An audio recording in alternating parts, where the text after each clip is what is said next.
கரூரிலே ஆட்டத்தை ஆரம்பித்த அதிமுகவின் முக்கிய தலைவர்கள். அதிர்ச்சியில் செந்தில் பாலாஜி.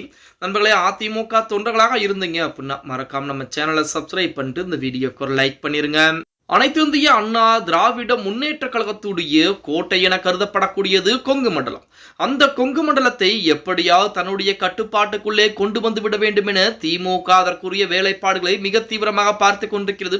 அதன் அடிப்படையில் தான் கோவையை பொறுத்த வரைக்கும் பொறுப்பு அமைச்சராக செந்தில் பாலாஜியை நியமித்திருக்கிறார். செந்தில் பாலாஜியுடைய ஆரம்பகட்ட வேலைகள் என்பது மிக விறுவிறுப்பாக இருந்தாலும் அங்கே இறுதி முடிவு என்பது அதிமுகவிற்கு சாதகமாகத்தான் மாறிக்கொண்டிருக்கிறது அப்படின்னு கூட சொல்லலாம். கோவையை பொறுத்தவரை நம்ம அனைவருக்கும் தெரியும், எஸ்பி வேலுமணியை தாண்டி எதுவுமே செய்ய முடியாது.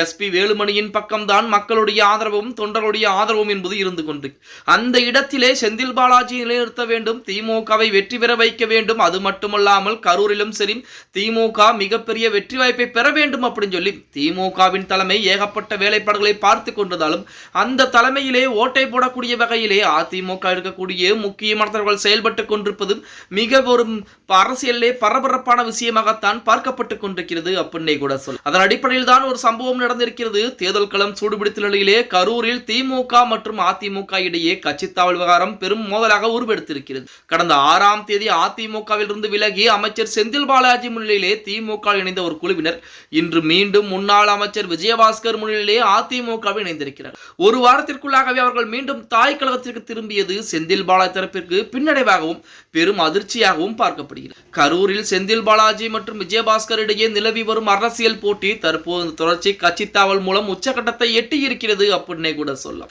அதாவது கரூரை பொறுத்த வரைக்கும் முழுவதுமாக திமுகவிற்கு தான் அனைவரும் ஆதரவுகளை தர வேண்டும் என திமுகவின் தலைமையும் செந்தில் பாலாஜியும் நினைத்துக் கொண்டிருக்கிறார்.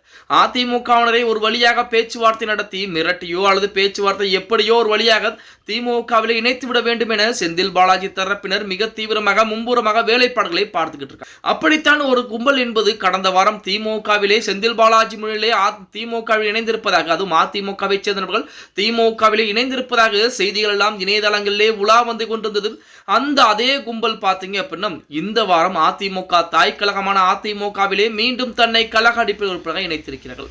அவர்கள் சொல்லக்கூடிய பதில்கள் என்னவாக இருக்க போகிறது அப்படிங்கிறது இதுவரைக்கும் எந்த ஒரு செய்திகளும் வெளிவராத காரணத்தின் கூறமாக தற்சமயம் அதிமுகவிலே மீண்டும் தன்னை தாய் கழகத்திலே இணைத்திருப்பது அதிமுகவினருக்கு மிக உற்சாகத்தையும் கரூர் பகுதியிலே மீண்டும் அதிமுகவுடைய பலத்தை காட்டக்கூடிய வகையிலே தான் இருந்து கொண்டிருக்கிறது அப்படின்னே கூட சொல்லும். 2026 சட்டமன்ற தேர்தலை பொறுத்த வரைக்கும் அதிமுக திமுக இடையே மிகப்பெரிய பலப்பரீட்சை என்பது இருக்க போகிறது.